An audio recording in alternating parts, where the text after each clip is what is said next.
दोस्तों, संख्या पद्धति पर आधारित इकाई मान ज्ञात करने की विधि मैं आपको बताऊंगा। तो चलिए, ये एक प्रश्न है जो हमें दिया गया है। इसमें हमें इन संख्याओं का गुणा करने पर इसके इकाई अंक में कौन सी संख्या आएगी, इसे हमें बताना है।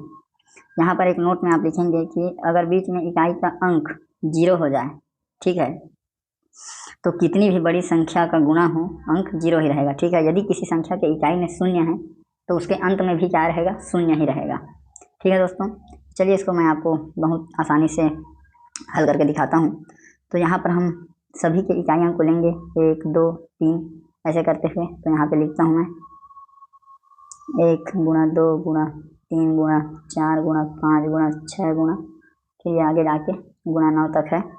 तो इन दोनों का गुणा करेंगे तो 2 हो जाएगा, इन दोनों का गुणा करेंगे तो 12 हो जाएगा, इन दोनों का गुणा करेंगे 30 हो जाएगा, फिर ये होगा गुणा 9। ठीक है, अब देखिए कि यहाँ पर इकाई अंक में क्या मिल गया, 0 मिल गया।